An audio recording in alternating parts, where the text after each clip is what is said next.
Buenas y bienvenidos a Hachidori Education. Muchas gracias por seguir conectados, por seguir escuchando mis episodios. Muchísimas gracias por todo ese apoyo, no solamente en Spotify, sino también en YouTube. Muchísimas gracias.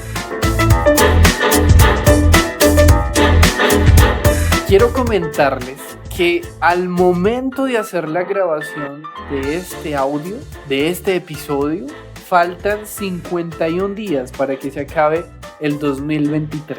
¿Qué tal este año? ¿Cómo lo pasaron? ¿Aprendieron mucho? Espero que hayan aprendido muchísimo. Y que si su intención es aprender el inglés, que lo hayan podido lograr o que estén en proceso de cumplirlo. Y eso me lleva a otra cosa. Ya que se está acabando el año, ya que faltan menos de casi 50 días para que empecemos el 2024. En 2024 estaré en todo el proceso de mi creación de la Academia Hachidori Education. La idea es que sea online. Desde ya estoy en todo el proceso de planeación. Ya voy en el nivel 3 planeado, ya estoy haciéndole los ajustes. Las evaluaciones que voy a realizar también en cada uno de los niveles, por cada una de las materias que voy a impartir. Y pues bueno, esa es la idea, que en el 2024 algunas personas se puedan inscribir en esta academia. Van a haber cupos limitados, por supuesto, porque voy a empezar yo hasta apenas. Entonces, a medida que vaya avanzando el podcast, con diferentes episodios les iré comentando cómo va a ir este asunto. Por otro lado, también quería hacerles otro anuncio parroquial, y es que también estoy haciendo la planeación de cuando se acabe la temporada 1 que estamos viendo, que es la de Hachidori Vocab, que son 10 episodios en donde vas a aprender 50 palabras nuevas en inglés. Después de esta primera temporada vamos a empezar a lanzar uno que va a ser especialmente sobre la educación y va a tratar sobre el valor educativo, sobre la importancia de la educación y cuáles son los valores intrínsecos que hay detrás. Y por valores pues no nos referimos únicamente a honestidad, a los valores que uno le enseña, no, sino a por qué la educación es considerada un valor. ¿Cuál es su valor? ¿Cuál es su valía? Entonces de eso estaremos hablando y nos montaremos a cosas que tienen que ver con nuestra infancia, con un montón de cosas que están dentro de la educación. Vamos a comprender un poquito más este aspecto y va a estar basado en uno de los libros de Oliver Revoul, Los valores de la educación. Y bueno, con esos anuncios vamos a empezar con el episodio número 3.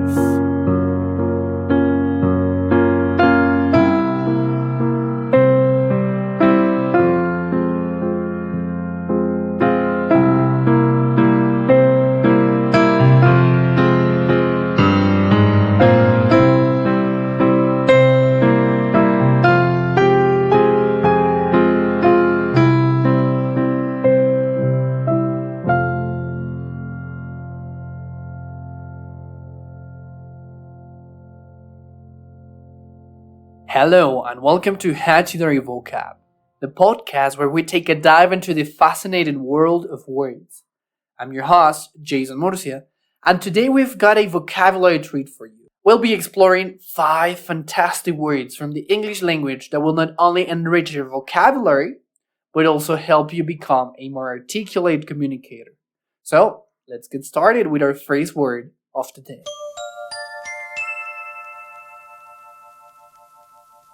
Our first word is chiefly. This word might sound a bit posh, but it's quite simple. Chiefly is an adverb, and it means mainly or primarily. Etymologically, chiefly comes from the word chief, which is an old English word that means leader or head. Over time, it evolved into chiefly to indicate something that's of the utmost importance. Now, let's see how we can use chiefly in a sentence.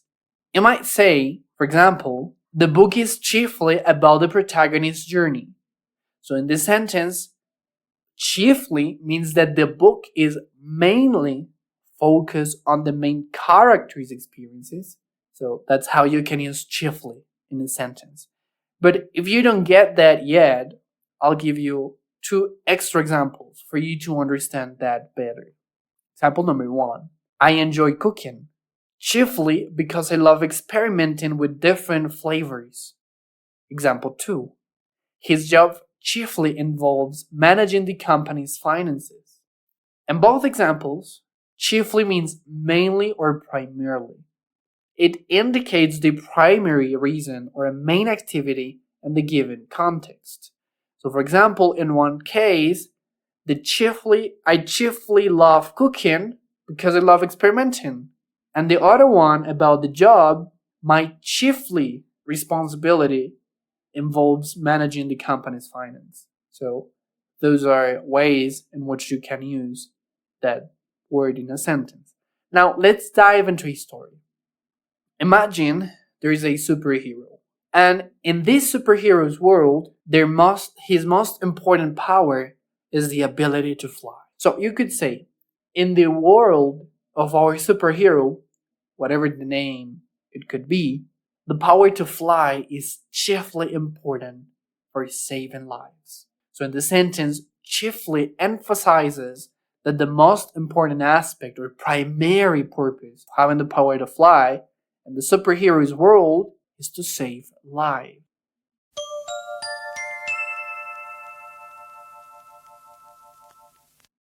Our next word is baron. This word has a rich history. A baron is a noun that refers to a member of the nobility, a landowner, or a person with great power and influence in a specific field. The term baron traces its roots back to medieval Europe, where it was used to describe a noble rank, often someone who held a significant amount of land or wealth. Now, let's use the term baron in a couple of sentences. For example, you could say, the baron of the estate is known for his philanthropic efforts. And this sentence, baron, means the person who owns the estate is famous for his charitable actions. Now, imagine the next situation. Imagine a medieval kingdom as the one that you can picture in the image. Imagine a medieval kingdom with a wise and wealthy landowner who protected the villagers and helped them flourish. You could say the baron of this kingdom was not just a ruler, he was a true guardian of his people. But don't get confused with today's picture, with the podcast picture, because later on we're gonna see a history, a short story, where you're gonna see what happened with that population.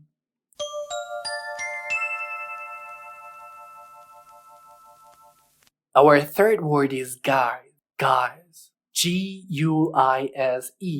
Guise. Guise is a noun that refers to the outward appearance. A la apariencia exterior, to the outward appearance, or manner of a person or thing. It can also mean a disguise, un disfraz, un engaño, or a false show. Those are the possible meanings of guise. Now, the origin of this word comes from the Old French guise, meaning manner or fashion, which ultimately comes from a Germanic root. Here's how you can use guise in a sentence. He put on a friendly guise to hide his true feelings. He put on a friendly guise to hide his true feelings. In this sentence, guise indicates that he pretended to be friendly, but it wasn't genuine. He was using a kind of mask. Now, I'll give you 2 extra examples for understanding this word. Example 1. She wore a disguise in the guise of a clown to surprise her friend at the party. So, in the sentence, guise means a way of appearing or behaving that is not true or real. So it refers to the disguise or costume the person is wearing to look like a clown at the party. She's hiding her true identity. So she wore a disguise, a costume, in the guise of a clown, pretending to be a clown to surprise her friend at the party. Example 2. The company's ethical guise was proven to be a facade when they faced a major scandal. By the way, facade means fachada. So the company's ethical guise was proven to be a facade when they faced major scandal. In simple words, this sentence means that the company's pretended moral image was shown to be fake when they were involved in a big scandal. And again, the word facade means a false appearance or front that hides the true nature of something. Let's wrap this word up with a story. Imagine a character in a book who always seems happy and cheerful on the outside. Well, it can be from a book, it can be from a soap opera, whatever you can imagine. So, this character in this book, in this soap opera, whatever you may imagine from Netflix, always seems happy and cheerful on the outside. But deep down, they are or he's struggling with inner turmoil, confusion. So this character is struggling with inner turmoil, but he seems always happy and cheerful on the outside. So in this case, you can use the word guys, and you could say, and the novel, in the Netflix series, or in the soap opera, the protagonist guise of happiness hid the pain he carried with him. And the novel, the protagonist guise of happiness hid the pain he carried with him. Hid, by the way, means oculta.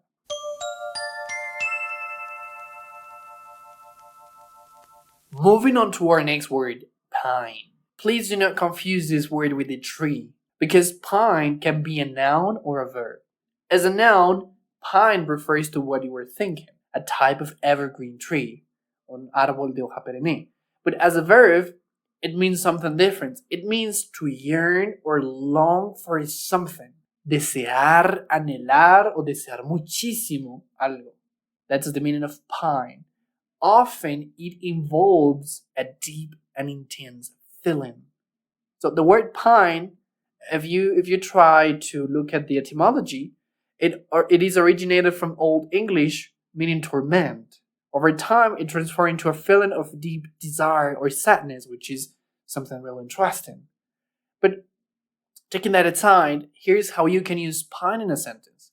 For example, let's place a name here. Maria pined for her hometown, missing the familiar sights and sounds. Maria pined for her hometown, missing the familiar sights, las vistas familiares, and sounds.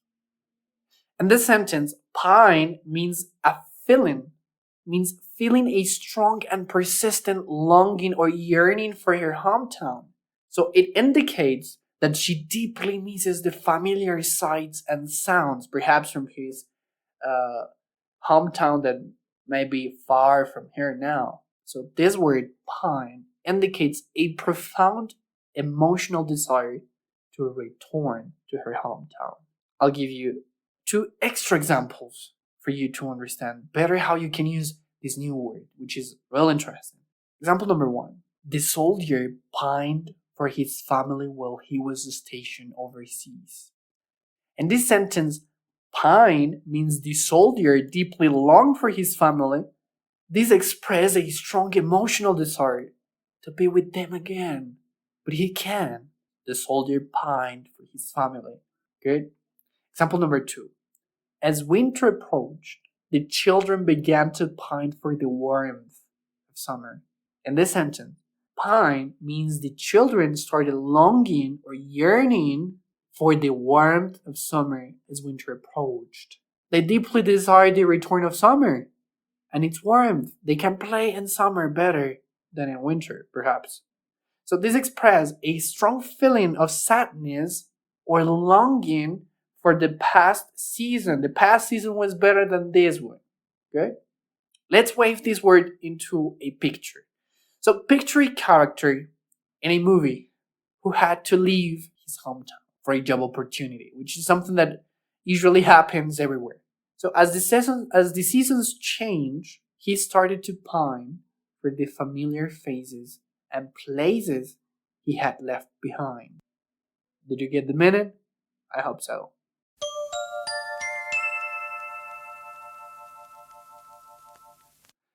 Finally, let's explore the phrasal verb, clear up.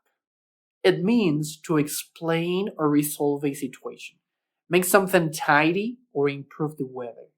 So you can have those 3 kinds of meaning. Explain or resolve a situation, you have to clear up something. Make something tidy, hacer algo de una manera organizada o prolija, or improve the weather. I'll give you 2 examples for you to get how you can maybe use that in a sentence. So for example, imagine you're talking with your friend and your friend is telling you that he talked something about you, but that was not true about you. So you can say, hey, can you clear up the misunderstanding with your friend by talking it out? And this sentence, clear up, means to resolve or clarify. So I am suggesting you resolving the misunderstanding with your friend by discussing it openly and honestly. Good? I think that example works good in this case. Now, example 2. The rain is expected to clear up in the afternoon, so we can still have our picnic. In this sentence, the phrasal verb clear up means that the rain is expected to stop and the weather will improve in the afternoon.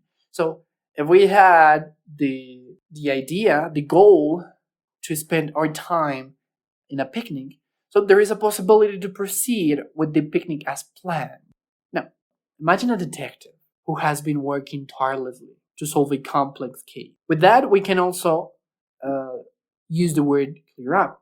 For example, as the pieces of evidence start falling into place, the detective begins to clear up the mystery and bring the culprits to justice. By the way, culprits means culpable.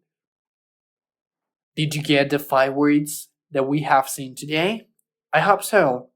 And now we're going to combine those words into a story. And I was imagining how to use those 5 words into a story. And I thought about a baron, but not a kind baron or a good baron, but the tyrant baron. And the title of this story is The Tyrant Baron, A Battle in the Shadows.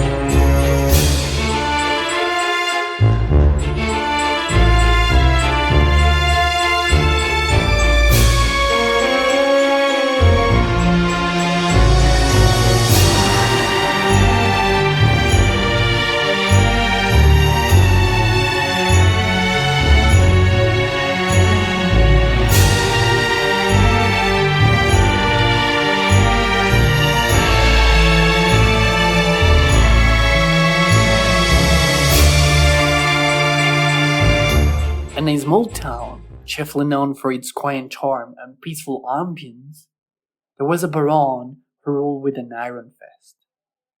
He wore a guise of affability, but beneath his pleasant demeanor, he harbored a heart of darkness. The baron's power was vast, and he controlled every aspect of the town, from its economy to its justice system. The people of the town, tired of living under the baron's tyranny, decided to stand up against him. They gathered in secret, whispering plans to challenge his authority and restore peace to their beloved town. Their determination was as strong as the ancient pines that surrounded their homes, providing them with the strength to face the powerful baron. Under the cover of night, the townsfolk plotted and strategized, hoping to find a way to clear up the darkness that had descended upon their lives. They knew it wouldn't be easy. The first attempt to control the baron came in the form of a petition, signed by every villager in town. They hoped that the sheer number of signatures would force the baron to reconsider his ways. However, the baron in his arrogance dismissed their pleas with a wave of his hands. Instead of weakening his grip on the town, this act of defiance only served to strengthen his resolve. Undeterred, the townsfolk devised a more daring plan. They decided to challenge the baron up, organizing a peaceful protest in the town square. They gathered, holding signs and chanting slogans, hoping to draw attention to their cause. But the baron, cunning and ruthless, used this opportunity to his advantage. He manipulated the situation, framing the protesters as troublemakers and quelling the uprising with the guards. With each failed attempt, the baron gained more control. His tactics of intimidation and manipulation pushed the townsfolk further into a corner, making it increasingly difficult for them to fight back. The Baron's reign of terror seemed unstoppable, and the town remained ensnared in his grasp. Despite their setbacks, the townsfolk refused to give up. They continued to meet in secret, finding new ways to resist the Baron's rule. Their determination burned as brightly as the stars above, illuminating the path to their ultimate goal, to overthrow the tyrant Baron and reclaim their town from his clutches. The battle between the Baron and the townsfolk raged on, hidden from the prying eyes of the world. And the heart of the town, beneath the ancient pines that had witnessed generations come and go, the struggle for freedom persisted. The outcome remained uncertain, but the people held onto hope, believing that their collective strength would eventually clear up the darkness that had befallen their once peaceful home.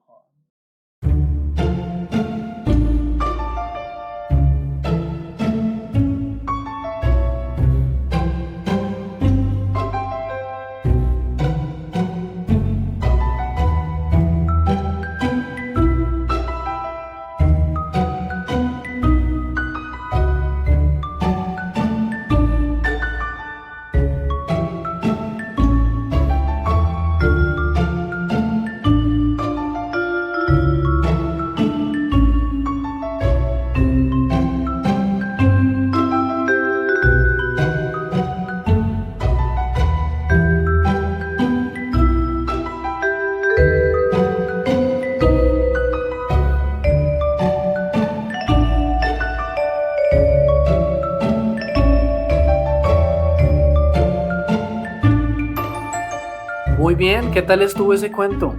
¿Qué tal estuvieron las 5 palabras que vimos hoy? Recordemos esas 5 palabras. Vimos chiefly, baron, guys, pine, here. ¿Las recuerdas todas? ¿Te quedaron claros sus significados? Si no, no te preocupes, para esto es esta sección en español. La primera que vimos fue chiefly. Chiefly significa principalmente o relevante, y se usa para indicar que algo es principalmente importante o relevante. Por ejemplo, la película es sobre la amistad entre dos personajes principales, ¿no? Entonces, la principal característica de la película es eso, que habla sobre la amistad entre sus personajes. Por lo tanto, tú puedes decir la película es chiefly, la película es principalmente sobre la amistad entre los dos personajes principales. La segunda palabra que vimos fue baron. Y baron significa un noble, un terrateniente o una persona influyente en su campo específico. A eso se refiere barón. Entonces, por ejemplo, the Baron en la industria tecnológica revolucionó con sus inventos innovadores. Entonces ahí es cuando puedes usar baron.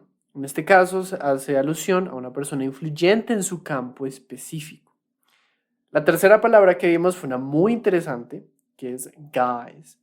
Guys significa la apariencia externa o la manera de una persona o cosa.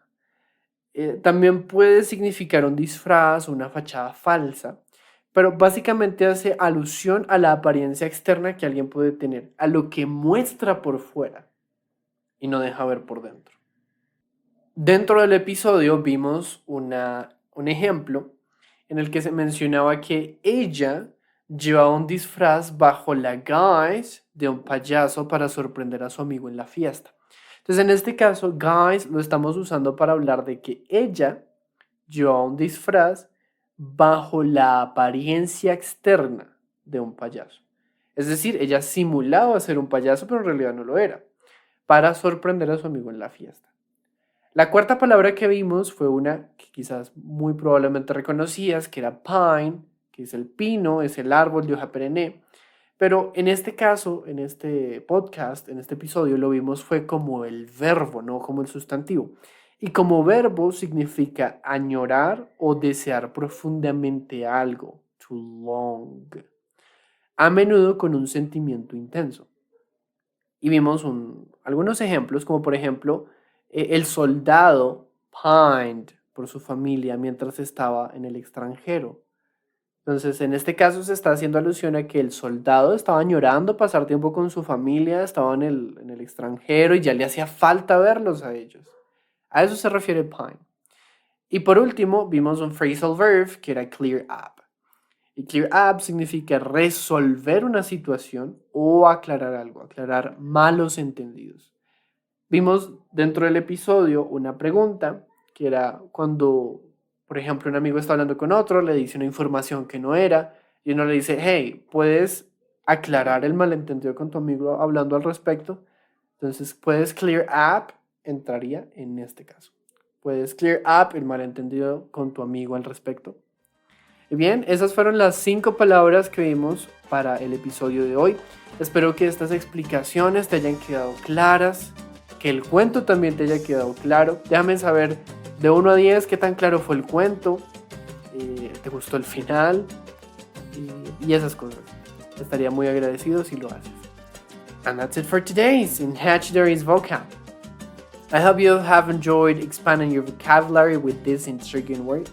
Remember to use them in your conversations and don't be shy to share them with friends and family. Stay tuned for our next episode. There we'll unravel even more captivating words from the English language. Until then, so far, keep learning, keep growing, and keep expressing yourself with confidence. Bye-bye.